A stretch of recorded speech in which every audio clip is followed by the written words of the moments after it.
एवं मेरे प्रिय विद्यार्थी, केमिस्ट्री से क्या आपको बुखार लगता है? तो हिंदी एवं अंग्रेजी दोनों माध्यम में नोट्स के साथ क्लास 12 सॉल्यूशन चैप्टर का फर्स्ट वीडियो लेक्चर देखें। अब आपको रटना नहीं है, हम आपको सिखा के ही रहेंगे, क्योंकि हम करेंगे ऐसा केमिस्ट्री का वादा जो छात्र भूले कम याद रखे ज़्यादा। तो बने रहिए मेरे साथ। मेरा नाम है पंकज सर। ये क्लास 12 के यूनिट 2 में सॉल्यूशन चैप्टर दिया गया है। सॉल्यूशन को हम लोग विलयन या घोल कहते हैं, ठीक है। तो सॉल्यूशन को विलयन या क्या कहेंगे, घोल कहेंगे। ये सॉल्यूशन पढ़ने से पहले आप ये जान लीजिए कि आखिर ये दैनिक जीवन में क्या यूज़ करते हैं हम लोग। तो दैनिक जीवन में हम लोग घर में जो पानी, नमक, चीनी ये घोल तैयार करते हैं, या तो आप मेडिकल दुकान में मेडिसिन कोई ख़रीदने जाते हैं, कभी लिए होंगे आप टॉनिक ना, कि सिरप दे दीजिए हमको, चाहे खांसी का या तो ताकत का टॉनिक दे दीजिए। तो उसमें आप कंपोजिशन अलग अलग देखे होंगे कि ये अलग अलग कंपोजिशन में यहाँ मिक्स करके मिलाया रहता है, ठीक है, और दवा बनाया जाता है। तो वहाँ कंसंट्रेशन टर्म का, सांद्रता टर्म का इस्तेमाल किया जाता है, जो भी हम इस लेक्चर में इस वीडियो में हम लोग आगे पढ़ेंगे। तो वहाँ आप जितने भी दैनिक जीवन में ये सब इंडस्ट्री पर्पस से भी बहुत ज़्यादा यूज़ है, मतलब बहुत ज़्यादा यूज़फुल है ये सॉल्यूशन। तो होता क्या है सॉल्यूशन?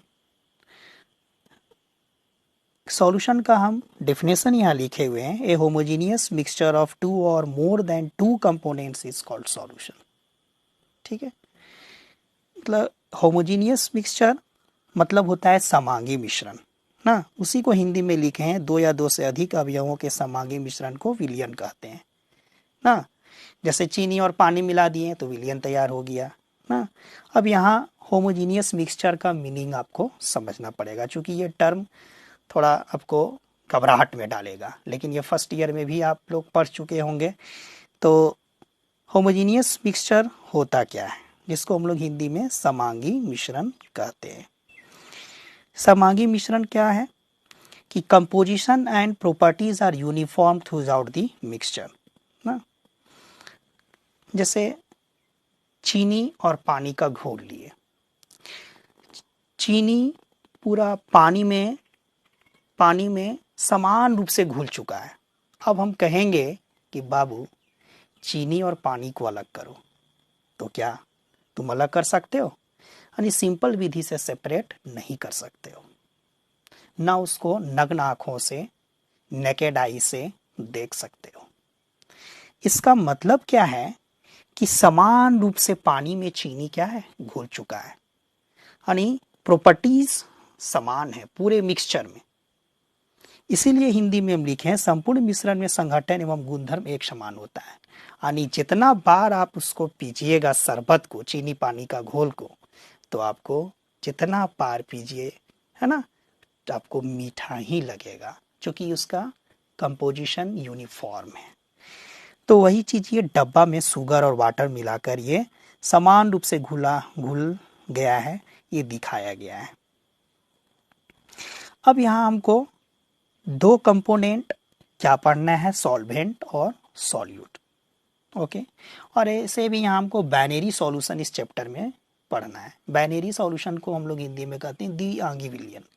द्विआंगी विलयन का मतलब है कि दो कंपोनेंट शामिल होगा, तो एक सॉल्वेंट एक सॉल्यूट, विलायक या घोलक, सॉल्यूट को विलय या तो घुली कहेंगे।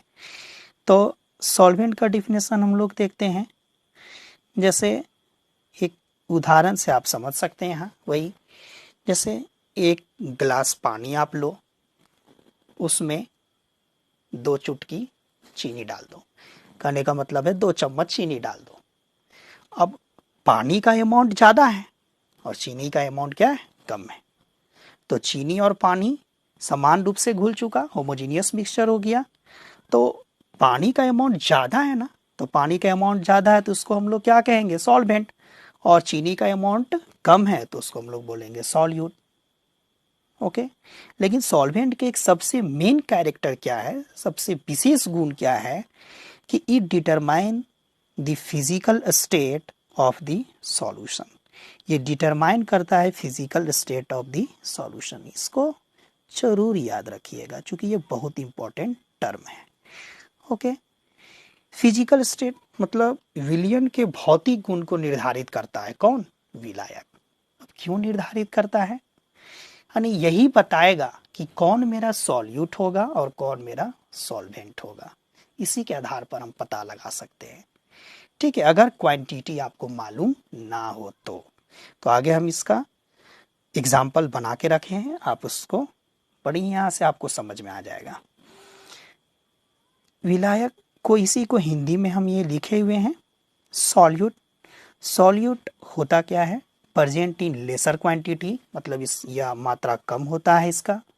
चूंकि चीनी पानी का घोल याद रखिएगा, एक का ज़्यादा मात्रा, एक का दूसरा का क्या कम, एक दूसरे के रिस्पेक्ट में हम लोग तुलना कर रहे हैं ना, एक का मात्रा ज़्यादा एक का मात्रा कम, तो जिसका मात्रा ज़्यादा होगा वो सॉल्वेंट, जिसका मात्रा कम होगा वो सॉल्यूट। ठीक है, और एक और विशेष क्या गुण है सॉल्यूट में कि one or more component present in the solution. ये आपके एनसीईआरटी में बहुत सुनहरे अक्षर में लिखा गया है कि one or more component present in the solution. Solution में एक या एक से अधिक कंपोनेंट प्रेजेंट होता है, हम लोग उसको भी सॉल्यूट कह सकते हैं ना। जैसे पानी में चीनी भी डालें, नमक भी डालें। अब यहाँ कंपोनेंट सॉलिड, लिक्विड, गैस कुछ भी हो सकता है, एनीथिंग। जैसे एग्जाम्पल एक लेते हैं, क्या एग्जाम्पल लेते हैं कि हम लोग एक लेते हैं शुगर, जो ये सॉलिड स्टेट में है, वाटर एक ये लिक्विड स्टेट में है, तो ये शुगर सिरप बन गया जो ये मेरा लिक्विड स्टेट में है। ओके, शरबत तैयार हो गया ना, चीनी पानी का शरबत पीते हैं ना, मजा मजा से मीठा लगता है ना। तो शुगर अब यहाँ देख रहे हैं आप, ये 5 ग्राम हम शुगर डाल रहे हैं ना। क्या किए, एक गिलास लिए, जो गिलास में मान लो 100 ग्राम पानी डाल दिए और चीनी डाल दिए 5 ग्राम। तो अमाउंट किसका कम है, शुगर का, तो वो सॉल्यूट कहलाया। वाटर जिसका अमाउंट कम है, जिसका अमाउंट ज़्यादा है यानी 100 ग्राम है, वो क्या कहलाया, सॉल्वेंट कहलाया ना। यानी मात्रा ज़्यादा है इसलिए ये सॉल्वेंट, और मात्रा कम है तो ये सॉल्यूट। ठीक है, और यहाँ देख रहे हैं आप कि सॉल्यूशन ये कैसा आया है, लिक्विड स्टेट में। तो लिक्विड स्टेट में तो लिक्विड यहाँ कौन है आपका, वाटर, और वाटर है तो वाटर ये मेरा क्या हो गया, सॉल्वेंट। खैर यहाँ तो क्वांटिटी दिया हुआ है 5 ग्राम और 100 ग्राम, इसीलिए आप इसको एक सॉल्वेंट और ये सॉल्यूट छाट दिए। ये न्यूमेरिकल बनाने में आपको बहुत मदद करेगा, ये कंसेप्ट एकदम सीखते चले जाना है।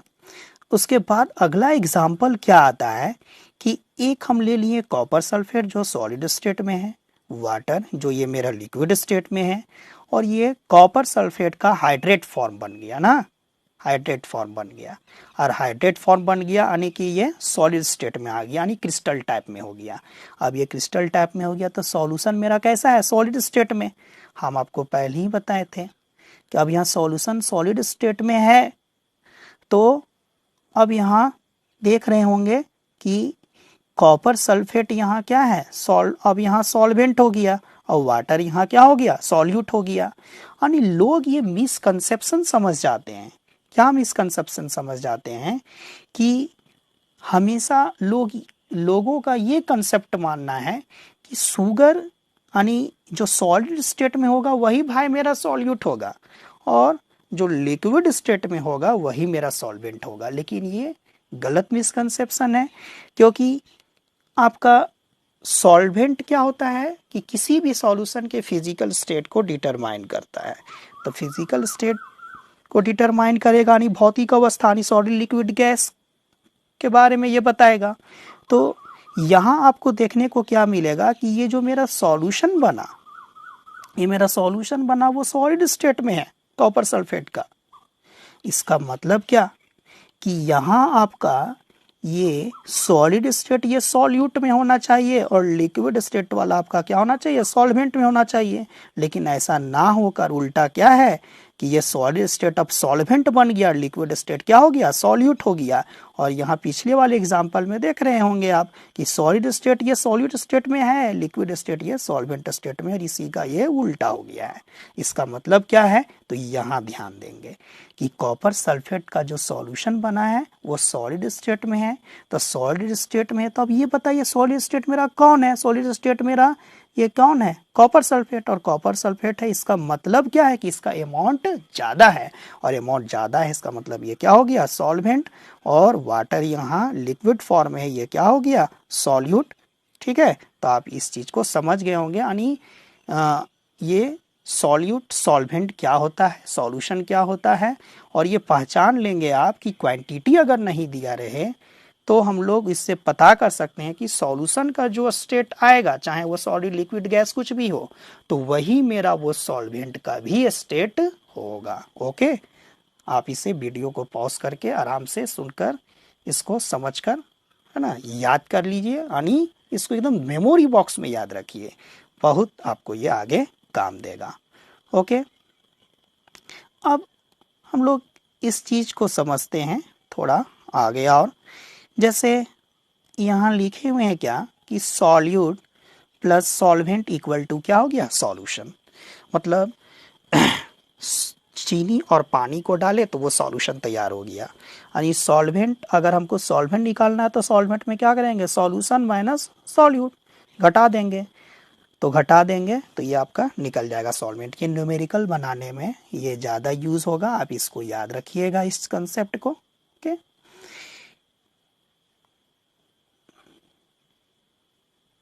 अब यहाँ देखिए नोट में एक टर्म हम लिखे हैं, क्या लिखे हैं, बहुत मज़ेदार पॉइंट है कि ईच कंपोनेंट में बी सॉलिड लिक्विड और इन गैसियस स्टेट। आपको ये पहले भी हम बता चुके हैं।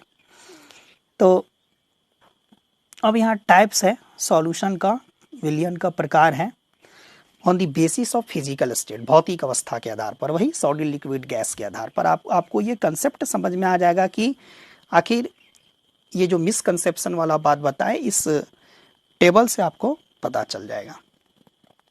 जैसे आप यहाँ देखिए सॉल्यूट मेरा कुछ भी है, सॉल्वेंट को हम फिक्स कर दिए हैं, गैस ना, सॉल्वेंट को हम फिक्स कर दिए हैं, सॉल्वेंट को हम फिक्स कर दिए हैं, देख रहे हैं सब आपका गैसियस फॉर्म में है ना। इसका मतलब सॉल्यूशन सॉल्यूशन आपका तीन टाइप्स होता है, कौन कौन, एक गैसियस सॉल्यूशन, एक लिक्विड सॉल्यूशन और एक सॉलिड सॉल्यूशन।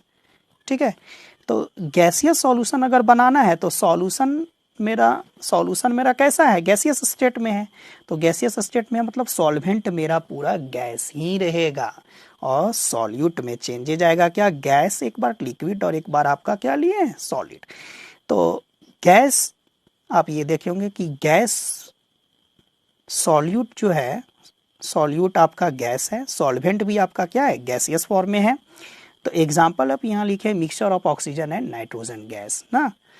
इससे आपको क्वेश्चन खास करके बोर्ड में यहाँ से कोई खास नहीं पूछा जाता है, लेकिन कंपटीशनल एग्जाम में काफ़ी ज़्यादा ये सब क्वेश्चन यहाँ से देखने को मिलेगा। तो मिक्सचर है ऑक्सीजन और नाइट्रोजन, जैसे एटमॉस्फेयर में, वायुमंडल में आप देखते होंगे बहुत सारा गैस ना आपस में मिले हैं ना, ऑक्सीजन नाइट्रोजन, ठीक है, बहुत सारा आपस में गैस मिले रहते हैं। ठीक है, तो ये मिक्सचर हो गया, गैस और गैस का मिक्सचर। ठीक है, अब इसके बाद आता है एक आपका, हम लोग सॉल्वेंट में लिए हैं गैस, सॉल्वेंट में अपना गैस लिए हैं, और सॉल्यूट क्या लिए हैं, लिक्विड। तो ये कैसा मिक्सचर बन गया कि chloroform mixed with nitrogen gas, यानी क्लोरोफॉर्म एक लिक्विड स्टेट में है और नाइट्रोजन गैस कैसा है, गैसियस फॉर्म में है। तो दोनों मिक्स कर दिए, chloroform mixed with nitrogen gas. तो इस थोड़ा सा एग्जाम्पल यहाँ याद रखना पड़ेगा आपको, और बहुत सारे एग्जाम्पल होता है, कॉमन एग्जाम्पल है ये सब। अब यहाँ ये दे रखा है क्या कि सॉलिड मेरा और ये गैस मेरा, आप जान रहे हैं कि ये सॉल्वेंट है। तो यहाँ आप देखे होंगे कैम्फर इन नाइट्रोजन गैस है ना, कपूर जो होता है, कपूर में नाइट्रोजन गैस होता है जो जलता है, तो आप ये दोनों का मिक्सचर देखे होंगे, है ना। तो ये सब गैसियस सॉल्यूशन हो गया ना, चूंकि गैस का अमाउंट क्या है, ज़्यादा, इसलिए इसको हम लोग गैसियस सॉल्यूशन बोलेंगे। अब दूसरा जो स्टेट आता है, दूसरा टाइप्स जो आता है वो लिक्विड सॉल्यूशन आता है। लिक्विड सॉल्यूशन मतलब आपका, अब यहाँ सॉल्वेंट आपका पूरा लिक्विड ही रहेगा। अब यहाँ गैस और लिक्विड का मिक्सचर देखेंगे तो गैस लिक्विड क्या होगी, ऑक्सीजन डिजॉल्व्ड इन वाटर ना। पानी जो हम लोग पीते हैं, पानी में H2O ना, H2O तो यानी ऑक्सीजन डिजॉल्व्ड आता है ना। और उतना ही ऑक्सीजन आपका समझिए कि उतना ही ऑक्सीजन आपका वो जीवन के लिए पर्याप्त होता है। तो जीवन के लिए पर्याप्त होता है तो जल में कैसा, जल में ऑक्सीजन घुली रहती है ना। तो यह पानी का अमाउंट ज़्यादा होगा जो लिक्विड स्टेट में, और गैस का अमाउंट यानी ऑक्सीजन का अमाउंट क्या होगा, कम। उतना ही में जीवन पर्याप्त है ना। हम लोग जितना भी जंतु, जीव जंतु सब उतना ही पर्याप्त होता है, उतना ही। अब यहाँ आता है क्या कि लिक्विड और लिक्विड, आपका लिक्विड लिक्विड का सॉल्यूशन है, लिक्विड लिक्विड का सॉल्यूशन जिसको हम लोग एल्कोहल डिजॉल्व्ड इन वाटर ना, alcohol dissolved in water. Alcohol dissolved in water, जैसे शराब पीते हैं ना, शराब लोग पीते हैं तो शराब में पानी में है ना, शराब आपका तो पानी का अमाउंट ज़्यादा और शराब का अमाउंट कम, तो वो भी अल्कोहल एक लिक्विड स्टेट में है। तो जल में घुली अल्कोहल या एथेनॉल है ना, कुछ भी आप कह सकते हैं इसको। अब यहाँ सॉलिड लिक्विड का सॉल्यूशन, तो सॉलिड लिक्विड जैसे हम लोग सिंपल जो दैनिक जीवन में यूज़ करते हैं, शरबत बनाते हैं ना, कि चीनी और पानी का घोल, तो शुगर डिजॉल्व्ड इन वाटर या ग्लूकोज डिजॉल्व्ड इन वाटर, कुछ भी बोल सकते हैं आप इसको। अब यहाँ आता है थर्ड टाइप सॉल्यूशन का, सॉलिड सॉल्यूशन। सॉलिड सॉल्यूशन होता क्या है, देख रहे हैं आप होंगे कि यहाँ सॉलिड पूरा सॉल्वेंट हो गया, तो गैस और सॉलिड का मिक्सचर क्या कहलाया, solution of hydrogen in palladium, यानी पैलेडियम का हाइड्रोजन का, पैलेडियम में हाइड्रोजन का विलयन। पैलेडियम एक मेटल है, धातु है, ठीक है, जो ये एडजॉर्प्शन का काम करता है। एडजॉर्प्शन मतलब अधिशोषण का काम करता है। तो हाइड्रोजन, हाइड्रोजन जो है, हाइड्रोजन ये मेरा गैस फॉर्म में रहेगा, तो हाइड्रोजन गैस का पैलेडियम मेटल पर आपका एडजॉर्प्शन हो जाता है, जो ये इंडस्ट्री में काफ़ी ज़्यादा इसका यूज़फुल भी है, ठीक है। ये आपका सरफेस केमिस्ट्री यूनिट 5 में इसका स्टडी थोड़ा करेंगे आप लोग।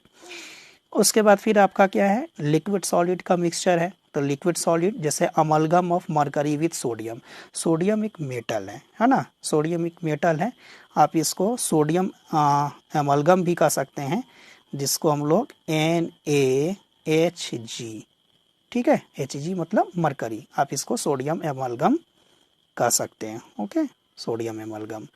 तो ये जो है ना लिक्विड सॉलिड का मिक्सचर, वो आपका मरकरी जो होता है, मरकरी और ये मरकरी सोडियम के साथ एक पेस्ट बनाया जाता है, जो इंडस्ट्री में काफ़ी ज़्यादा इसका यूज़ किया जाता है, ओके। ये सब आपको एक कभी भी बोर्ड एग्जाम में ये सब नहीं पूछा जाएगा।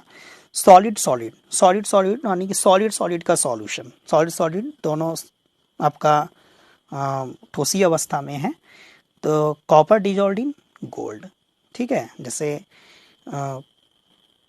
सोना या चांदी में कॉपर मिला रहता है ना, तो सोना या चांदी में कॉपर, तो वो इस तरह का मिश्रण को हम लोग कहेंगे सॉलिड सॉल्यूशन, ओके।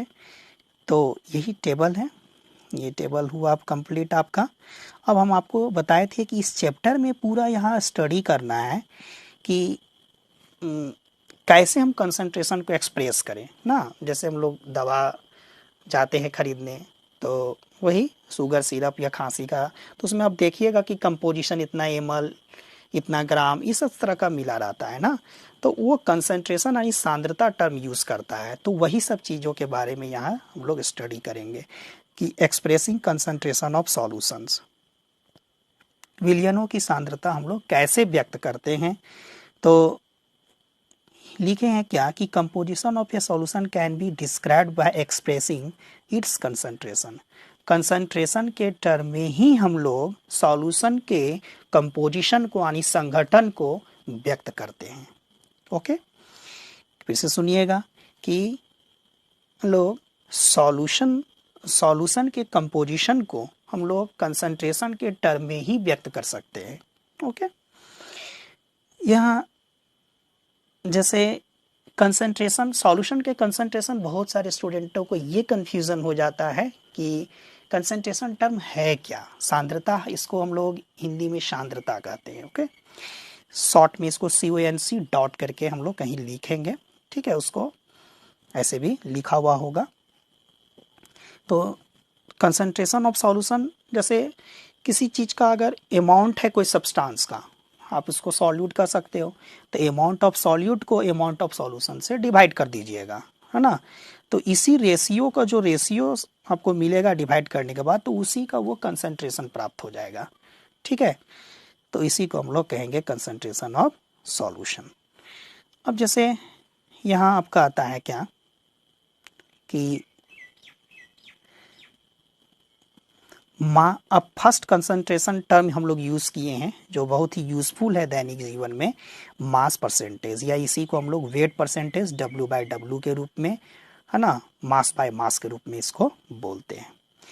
तो क्या है कि weight of solute in gram present in 100 gram of solution is called mass percentage. मतलब वेट ऑफ सॉल्यूट इन ग्राम, तो weight of solute in gram formula हम बनाए, फार्मूला एकदम याद रखने का सिंपल, इससे आपको न्यूमेरिकल प्रश्न बनेगा, है ना। याद रखने का एकदम आसान तरीका है कि वेट ऑफ सॉल्यूट ये ग्राम में रहेगा ना, और वेट ऑफ सॉल्यूशन यानी टोटल वेट ऑफ सॉल्यूशन ये भी ग्राम में रहेगा। तो ये निकल जाएगा मेरा वेट परसेंटेज या मास परसेंटेज। तो डिफिनेशन से ही लिखे हैं, आप ऊपर रखिए सॉल्यूट का वेट, नीचे रखिए सॉल्यूशन का वेट, दोनों अमाउंट को देख रहे हैं, डिवाइड कर दे रहे हैं, और परसेंटेज का मतलब होता है 100, तो 100 से इसको मल्टीप्लाई कर देंगे तो वो निकल आएगा आपका क्या, परसेंटेज के रूप में। ओके, तो ये फार्मूला याद रखिएगा। अब इसी को हिंदी में लिखे हुए हैं कि 100 ग्राम विलयन में उपस्थित विलय का द्रव्यमान ग्राम में द्रव्यमान प्रतिशत कहलाता है। ओके, तो ये सिंपल है, आप इसी को एक न्यूमेरिकल टर्म से यूज़ करके हम लोग बनाए हैं जो एनसीईआरटी का न्यूमेरिकल है। सॉरी, आपका एक एग्जाम्पल पहले सीख लेते हैं, उसके बाद न्यूमेरिकल देखेंगे कि 10% ग्लूकोज इन वाटर मीन्स, ठीक है, ये एक एग्जाम्पल लिए हुए हैं कि 10% glucose dissolve in solution, 10% glucose आपका डिजॉल्व इन 100 ग्राम सॉल्यूशन। मतलब कहने का मतलब है क्या कि 10% आपका मास बाय मास के रूप में दिया हुआ है जो ग्लूकोज है ना, ग्लूकोज इन वाटर का मतलब क्या है, ठीक है। तो 10 ग्राम, प्रतिशत का मतलब यहाँ आप समझिएगा 5, अगर 5% भी दिया रहेगा तो 10% या 20%, है ना, तो आप इसको ग्राम में ही रखिएगा, 10 ग्राम हो जाएगा। तो 10 ग्राम इसका मतलब हुआ कि 10 ग्राम ग्लूकोज जो है 100 ग्राम सॉल्यूशन में क्या हुआ है, घुली हुई यानी डिजॉल्व्ड है, ठीक है। क्योंकि परसेंटेज का मतलब क्या हम लोग को लेना है, 100 ग्राम सॉल्यूशन हमेशा। तो आप यहाँ आसानी से निकाल सकते हो आप कि वेट ऑफ सॉल्यूट क्या होगा, 10 ग्राम, वेट ऑफ सॉल्यूशन कितना हो जाएगा, टोटल कितना, 100 ग्राम। तो वेट ऑफ सॉल्वेंट निकल के कितना आएगा, 100 में से 10 घटा दीजिए तो 90 ग्राम आपका। तो ये आ जाएगा आपका क्या, वेट ऑफ सॉल्वेंट। तो हिंदी में वही चीज़ को मीनिंग लिखा हुआ है कि जल में 10% ग्लूकोज का अर्थ क्या है, इसका मतलब कि 100 ग्राम विलियन में 10 ग्राम ग्लूकोज को घोला गया है। तो ये आपका सारा चीज़ डाटा तैयार है। जैसे उसी पर एक एनसीईआरटी का न्यूमेरिकल क्या कहता है, बनाते हैं हम लोग कि calculate the mass percentage of benzene, ठीक है, and carbon tetrachloride if 22 gram of benzene is dissolved in 122 gram of carbon tetrachloride. ये एनसीईआरटी का क्वेश्चन है। तो एनसीईआरटी का क्वेश्चन इसमें लिखा हुआ है कि 22 ग्राम बेंजीन को 122 ग्राम कार्बन टेट्राक्लोराइड से घोली गई है, तो आपको बताना है कि बेंजीन और कार्बन टेट्राक्लोराइड दोनों का द्रव्यमान प्रतिशत क्या होगा।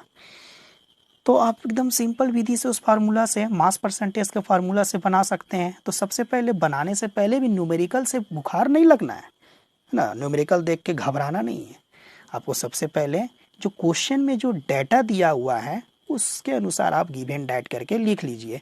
तो क्वेश्चन के अनुसार क्या दिया हुआ है कि मास ऑफ बेंजीन, आप यह मास के जगह वेट भी लिख सकते हैं, यानी बेंजीन का मास दिया हुआ है, बेंजीन का भार दिया हुआ है 22 ग्राम जो एक सॉल्यूट के फॉर्म में है।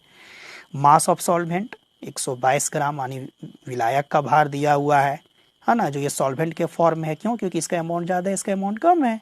तो टोटल मास ऑफ सॉल्यूशन दोनों को ऐड कर दीजिए, तो टोटल मास ऑफ सॉल्यूशन, जैसे चीनी और पानी दो ही ना कंपोनेंट घोले हैं और सॉल्यूशन तैयार किए हैं, तो जितना क्वांटिटी में डालिएगा उसको जोड़ दीजिएगा तो निकल जाएगा सॉल्यूशन टोटल। तो 144 ग्राम हो गया। अब मास परसेंटेज बेंजीन का पूछा है, तो क्या हो जाएगा? आपको पता है कि weight of solute by total weight of solution, यानी मास ऑफ बेंजीन, बेंजीन का मास को डिवाइड कर दीजिए टोटल मास ऑफ क्या? सॉल्यूशन से, क्योंकि बेंजीन का पूछा है, और 100 से मल्टीप्लाई कर दीजिए क्योंकि हमको चाहिए आंसर परसेंटेज में। तो मास ऑफ बेंजीन कितना है? 22। और टोटल मास ऑफ आपका क्या है? टोटल मास ऑफ आपका सॉल्यूशन कितना है? 144 ग्राम। तो आपका ये सॉल्व करके आया 15.28%। ये आ गया मास ऑफ बेंजीन। जब एक कंपोनेंट का निकल जाता है ना, तो आसानी से, अब इस फार्मूला का ज़रूरत नहीं, आसानी से फटाक से क्या करेंगे, हम लोग जानते हैं कि परसेंटेज का मतलब होता है 100।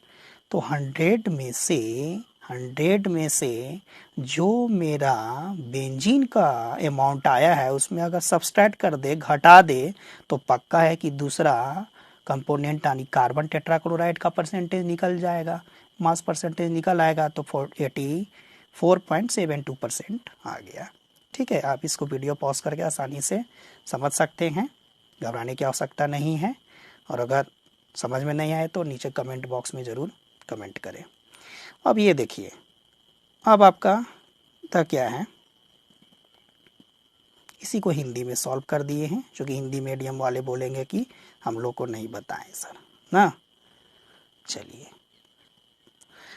हाँ, तो अब हम लोग वॉल्यूम परसेंटेज पढ़ते हैं। जो ये सेकेंड कंसंट्रेशन है, इसका खास ज़्यादा एनसीईआरटी में इसका न्यूमेरिकल नहीं दिया गया है, और प्लस ये आपसे ज़्यादा पूछेगा भी नहीं, लेकिन फिर भी पढ़ना है हमको, सिलेबस में दिया है, तो वॉल्यूम परसेंटेज पढ़ सकते हैं। हाँ, इससे पहले आपको ये याद रखिएगा कि यदि वीडियो अच्छा लगे तो अंत में लाइक, सब्सक्राइब तथा घंटी ज़रूर दबाएं, और वीडियो को ज़्यादा से ज़्यादा शेयर करें ताकि आपको नए वीडियो का नोटिफिकेशन मिलता रहे। ओके, वॉल्यूम परसेंटेज होता क्या है ना, आयतन प्रतिशत क्या होता है। तो वॉल्यूम परसेंटेज जैसे हम लोग देखेंगे, क्या लिखा हुआ है कि वॉल्यूम ऑफ सॉल्यूट, और वॉल्यूम ऑफ सॉल्यूट क्या रहेगा? सीसी या तो एमएल। अब एमएल मतलब क्या? मिलीलीटर ना। सीसी मतलब लोग समझ जाते हैं इसको, सीसी मतलब सेंटी क्यूबिक, ऐसा नहीं, क्यूबिक कैपेसिटी ना, क्यूबिक कैपेसिटी बोलते हैं।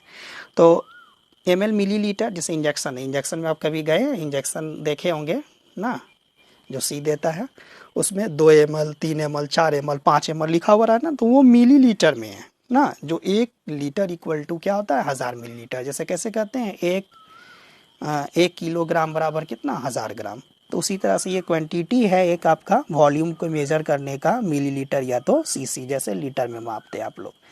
तो वॉल्यूम ऑफ सॉल्यूट क्या रहेगा? सीसी में प्रेजेंट रहेगा 100 CC of solution, is called volume percentage. क्योंकि वॉल्यूम परसेंटेज मतलब सॉल्यूट का भी वॉल्यूम सीसी में रहेगा ना, और सॉल्यूशन का भी वॉल्यूम सीसी में रहेगा। दोनों को डिवाइड कर दीजिए और 100 से मल्टीप्लाई कर दीजिए, चूँकि हमको परसेंटेज में चाहिए, तो परसेंटेज का मतलब होता है 100। तो यही इसी को हिंदी में यहाँ लिखा गया है। और फिर यहाँ देखिए क्या लिखा है कि एग्जाम्पल से समझाया हुआ है कि 10% V/V aqueous solution of alcohol means. उसी तरह से इसका मतलब क्या है कि 100 सीसी में या 100 ml में, है ना, 10 ml एल्कोहल जो है, ठीक है, डिजॉल्व्ड है। यानी 100 मिलीलीटर विलियन के आयतन में 10 मिलीलीटर एल्कोहल घुला हुआ है ना। अब यहाँ ग्राम में आप नहीं लिखिएगा, क्योंकि यहाँ हमारा वॉल्यूम बाय वॉल्यूम परसेंटेज बता रहे हैं ना। ओके, अब आपका नेक्स्ट आता है क्या? द्रव्यमान आयतन प्रतिशत, जो बहुत इंपॉर्टेंट है, जिसको हम लोग वेट बाय वॉल्यूम परसेंटेज कहते हैं। अब वेट बाय वॉल्यूम परसेंटेज यानी क्या कहेंगे इसको कि वेट ऑफ सॉल्यूट ग्राम में रहेगा। Weight of solute gram present in 100 milliliter of solution is called mass volume percentage ना। तो weight of solute, weight of solute कहने का मतलब है कि ऊपर रहेगा, इसको फार्मूला के रूप में हम यहाँ बना के लिखे हुए हैं कि मास वॉल्यूम परसेंटेज का मास ऑफ सॉल्यूट, चूँकि ऊपर ग्राम में रहेगा सॉल्यूट का वेट, नीचे वॉल्यूम ऑफ सॉल्यूशन और 100 से इसे मल्टीप्लाई कर देंगे तो ये निकल के आएगा मास वॉल्यूम परसेंटेज। ओके, जैसे इसको अब यहाँ देखिए मास का वेट मास बाय वॉल्यूम, चूँकि उससे भी बनाया हुआ है कि मास बाय वॉल्यूम परसेंटेज है ना, mass of solute by volume of solute. तो मास बाय वॉल्यूम हो गया कि नहीं, मास को वॉल्यूम से भागा दे देंगे और 100 से मल्टीप्लाई कर देंगे तो निकल आएगा मास वॉल्यूम परसेंटेज। ओके,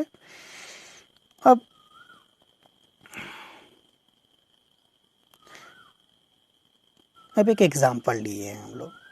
कहता क्या है कि ये 5% W/V aqueous solution of sugar means, है ना, 5% W/V aqueous solution of sugar मतलब 100 ग्राम, आप 100 ग्राम नहीं कहिए इसको, कि 100 मिलीलीटर विलियन के आयतन में 5 ग्राम, ठीक है, शुगर घोला गया, यानी चीनी घोला गया है। उसी चीज़ को यहाँ लिखा हुआ है कि 5 gram sugar dissolve in 100 CC volume of solution, यानी 100 सीसी वॉल्यूम के सॉल्यूशन में 5 ग्राम शुगर को डिजॉल्व किया गया है। ओके, अब आता है आपका क्या, अगला कंसंट्रेशन पार्ट्स पर मिलियन। क्या आता है, पार्ट्स पर मिलियन।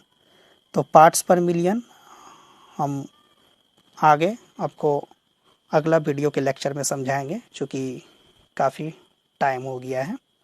तो अगर अच्छा लगे तो ज़रूर से ज़रूर शेयर करें, है ना, और वीडियो का अगला मज़ा लेते रहें। ओके।